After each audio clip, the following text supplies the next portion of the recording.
ये हमारा रीजनिंग का लेक्चर नंबर 3 होगा और कोडिंग डिकोडिंग का लेक्चर नंबर 1 होगा। तो कोडिंग डिकोडिंग ऐसा नहीं है कि मैं अलग से रीजनिंग के लेक्चर कोडिंग डिकोडिंग का लेक्चर 1 मैंने एक ही प्लेलिस्ट में सबको जो है इंक्लूड किया हुआ है। तो कोडिंग डिकोडिंग का ये पहला लेक्चर है और रीजनिंग का तीसरा लेक्चर है। अब ये जो हमारे पास थोड़ी सी जनरल इन्फॉर्मेशन है इसको देख लेते हैं। देखो, अगर आप जो भी आपका एग्ज़ाम होगा, अगर आपने कोई क्वेश्चन ठीक किया है तो आपको उसके 5 नंबर मिलेंगे। और अगर आपने कोई क्वेश्चन गलत कर दिया तो आपका जो है 1 नंबर कट जाएगा। टोटल नंबर ऑफ कितने क्वेश्चन होंगे? टोटल 50 क्वेश्चन होंगे। और सभी के सभी क्वेश्चन कंपलसरी हैं करने आपको। देखो, कंपलसरी का मतलब ये नहीं कि अगर आपको कोई क्वेश्चन आ नहीं रहा है तो आपने उसको अटेम्प्ट करना है। वो आता है तो करो, नहीं आता है तो मत करो। ऐसा नहीं है कि कंपलसरी कंपलसरी का मतलब कि कोई ऑप्शन नहीं होगा पहले। ऐसा कि जैसे 60 क्वेश्चन होंगे, 60 में से आपको केवल 50 अटेम्प्ट करने हैं। ऐसा कोई यहाँ पर वो नहीं होगा, चॉइस नहीं होगी, आपको सारे क्वेश्चन करने होंगे। टोटल टाइम आपको जो है वो 1 घंटे का मिलेगा। और 60 मिनट्स बोलो या 1 घंटा बोलो, सेम थिंग। टाइम जो भी एग्ज़ाम होगा वो कंप्यूटर बेस होगा, तो ऐसा नहीं है कि आपको वहाँ पर 1 सेकंड भी नहीं मिलेगा। जैसे ही आपका टाइम स्टार्ट होता है, इमीडिएटली जैसे ही 60 मिनट्स कंप्लीट हो जाएंगे, आपका जो सिस्टम होगा वो जो आपका टेस्ट होगा वो ऑटोमेटिकली सबमिट हो जाएगा। एग्ज़ाम आपके कब से स्टार्ट हो जाएंगे? देखिए, 8 मई से एग्ज़ाम स्टार्ट होंगे और 1 जून तक चलेंगे। लगभग लगभग 20 दिन ये एग्ज़ाम चलेंगे। तो अलग अलग शिफ्ट में एग्ज़ाम होगा, तो आपको पता नहीं। और इस बार जो क्वेश्चन पेपर बनेंगे वो काफ़ी सारे क्वेश्चन पेपर बनेंगे, क्योंकि कंप्यूटर बेस्ड एग्ज़ाम होगा। तो इतने सारे बच्चों को बुला कर 2-3 शिफ्ट में एग्ज़ाम कराना ये बहुत मुश्किल होगा। तो चलो, एग्ज़ाम के लिए सीयूटी के जो जनरल एप्टीट्यूड टेस्ट के जो क्वेश्चन आएंगे, वो बहुत सारे क्वेश्चन आएंगे क्योंकि अलग अलग पेपर बनेंगे। तो ये हमारे पास जनरल इन्फॉर्मेशन थी। देखो, बच्चों के पास ज़्यादा टाइम होता नहीं है। लगभग लगभग अगर देखा जाए तो 30 दिन का टाइम है। तो 30 दिन में वो जो अपना डोमेन सब्जेक्ट है उसको उसको बार बार एनसीईआरटी को बार बार रिवाइज करते रहो आप, क्योंकि उसी में से सीधे क्वेश्चनों को एक्सट्रैक्ट किया जाता है। और ये जनरल एप्टीट्यूड का टेस्ट होता है, इसका तो आपको तैयारी करनी पड़ेगी, क्योंकि जैसे मैं बोलता हूँ कि आपको क्वांटिटेटिव एप्टीट्यूड की तैयारी करनी पड़ेगी। क्वांटिटी एप्टीट्यूड जो होता है वो काफ़ी मार्क्स का पूछा जाता है। और उस दूसरे नंबर में बोलूँगा आपको रीजनिंग रखो, और फिर तीसरे नंबर पर कहीं मैं आपको जीके और करंट अफेयर के बारे में बोलूँगा। देखो, करंट अफेयर के बारे में तो ये है कि आप टीवी देख रहे हो तो काफ़ी सारी चीज़ें ऐसी एक दो तो आप हाथ से भी लगा दोगे। लेकिन करंट अफेयर और जीके के अंदर प्रॉब्लम ये है कि आप बहुत कुछ पढ़ के जाओगे तब जाकर आपको हो सकता है थोड़ा सा कुछ कर पाओ। तो कह नहीं सकते, करंट अफेयर और जीके का जो दायरा है वो बहुत बड़ा है। तो ये हमारा ये हुआ। अब देखो, यहाँ पर ये सिलेबस दे रखा है। तो अगर सिलेबस के नाम पर मैं जैसे आपको रीजनिंग करा रहा हूँ, तो सिलेबस के नाम पर इन्होंने केवल लॉजिकल एनालिटिकल रीजनिंग दे रखी है। तो अब ये डिफाइन सिलेबस नहीं है। यहाँ पर आपको पता होना चाहिए लॉजिकल और ये किसके अंदर आती है, तो आपको पता ही नहीं है, इसलिए डिफाइन सिलेबस मैं बोलूँगा। यहाँ पर इन्होंने सिलेबस बहुत ही वेग दे रखा है। तो इनके इवन देखो, यहाँ पर मैथमेटिक्स के अंदर परम्यूटेशन कॉम्बिनेशन कहीं नहीं लिखा हुआ है। इन लोगों ने परम्यूटेशन कॉम्बिनेशन का क्वेश्चन दे रखा है। और जबकि एक नहीं दे रखे हैं, कई सारे क्वेश्चन दिए इन्होंने, 3-4। तो गलती हो सकती है, एक क्वेश्चन रख दें तो बोलेंगे गलती, तो एक क्वेश्चन नहीं दिए उन्होंने, कई सारे क्वेश्चन दिए हैं। तो इसका मतलब ये है कि इनका पता नहीं है कि ये बाहर से भी क्वेश्चन जो है लिख सकते हैं। वो परम्यूटेशन कॉम्बिनेशन 11th क्लास का चैप्टर है। तो मेरे हिसाब से इनको नहीं रखना चाहिए, लेकिन इन्होंने रखा है। तो सबसे पहले हम जैसे मैंने कहा, कोडिंग डिकोडिंग का हमारा ये लेक्चर फर्स्ट होगा और रीजनिंग का लेक्चर 3 है।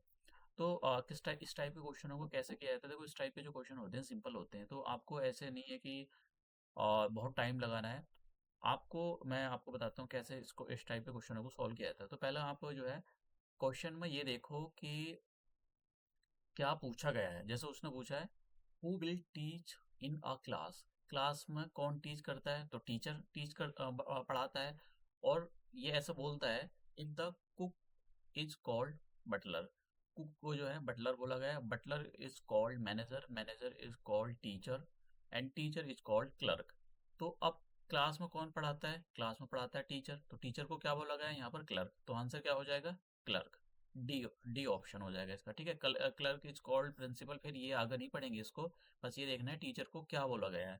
तो इस टाइप के जो क्वेश्चन होते हैं सिंपल होते हैं, तो बहुत कम टाइम में आप इस टाइप के क्वेश्चन कर सकते हो। लेकिन कंडीशन ये है कि आपने कुछ थोड़े बहुत क्वेश्चन 8-10 क्वेश्चन पहले किए हो तभी कर सकते हो, अदरवाइज आपके लिए बहुत मुश्किल हो जाएगा। आप तो फिर आगे भी ले जाओगे भाई, क्लर्क को इसने प्रिंसिपल क्लर्क को प्रिंसिपल बोल दिया तो आंसर कौन सा हो जाएगा, प्रिंसिपल हो जाएगा अगर ऑप्शन दे रखा होगा। तो इसलिए आपको ये क्वेश्चन की प्रैक्टिस करके जानी पड़ेगी। इजी होते हैं लेकिन एक दो बार आपको पढ़ना पड़ेगा। नेक्स्ट क्वेश्चन क्या है, if the diamond is called, पहले क्वेश्चन देख लो कि क्या पूछा है।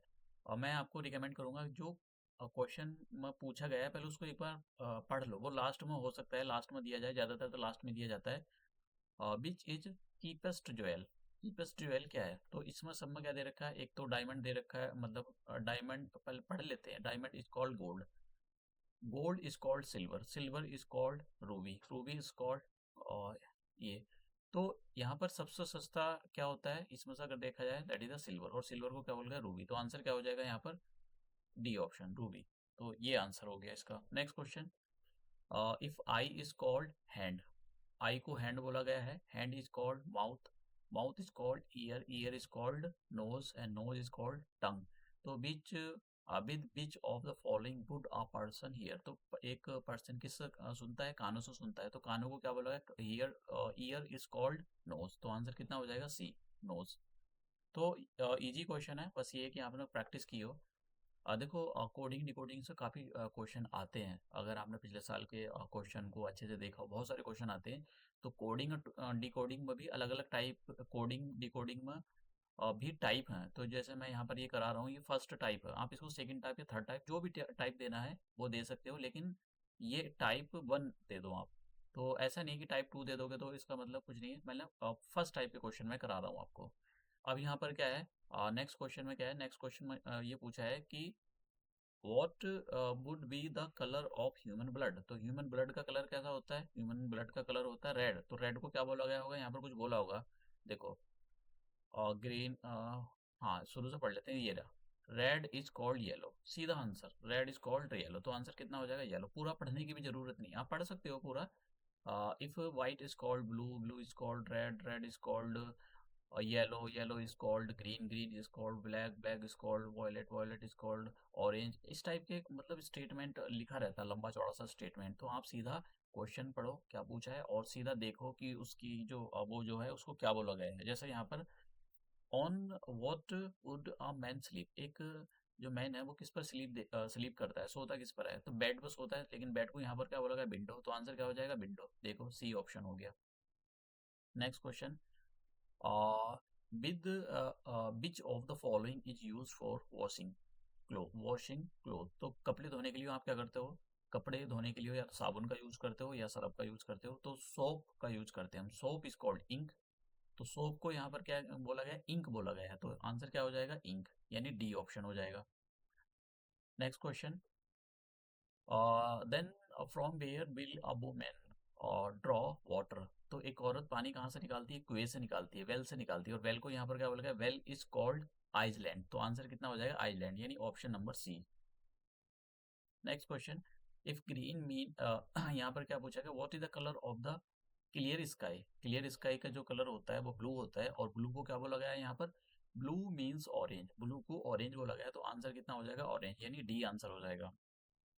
तो ये छोटी सी एक छोटा सा लेक्चर था, इसमें बस मुझको थोड़ा सा टाइप बन कराना था, तो ज़्यादा कुछ था नहीं, सिंपल सा क्वेश्चन है। लेकिन प्रॉब्लम क्या है कि अगर आपने बिल्कुल भी नहीं छुआ है इस टाइप के क्वेश्चनों को, तो फिर आप क्वेश्चनों में गलती कर दोगे। अब जैसा यहाँ पर ये यही मैं क्वेश्चन बता रहा था, बच्चे, टीचर इज कॉल्ड क्लर्क, और जिन्होंने पढ़ा होगा उनको बताया कि आगे ही नहीं बढ़ना, बस यही आंसर लगा देना। कुछ सोच रहे होंगे, अरे यार टीचर को भी तो मैनेजर बोला गया, मैनेजर को बोला गया ये बटलर, बटलर को कुक, तो आंसर कुक होना चाहिए। तो फिर भी कंफ्यूजन क्रिएट हो जाता है। या फिर कुछ बच्चे ऐसे दिमाग लगाएंगे, अरे देखो टीचर को तो क्लर्क बोला गया, क्लर्क को बोला गया प्रिंसिपल, तो आंसर प्रिंसिपल। तो इस टाइप का जो दिमाग है बच्चे वहां पर बैठ कर लगाते हैं रीजनिंग में, लेकिन वो दिमाग इसलिए लगाते नहीं, कभी उसने क्वेश्चन ही नहीं टच कराया बच्चे ने। अगर क्वेश्चन है ना, उसने एक दो बार क्वेश्चन इस टाइप के कर भी लिए ना, तो बड़े आसानी के साथ वो जो इस टाइप के क्वेश्चन बिल्कुल ठीक कर सकता है। तो कम टाइम में बहुत आसान क्वेश्चन आप सॉल्व कर सकते हो, लेकिन कंडीशन ये है कि आपने पहले पढ़ा है ये। तो ये हम कोडिंग डिकोडिंग का टाइप 1 का जो लेक्चर यहीं समाप्त करते हैं, और नए लेक्चर में मिलेंगे, वो भी कोडिंग और डिकोडिंग का ही होगा, दूसरे टाइप का क्वेश्चन होगा वो।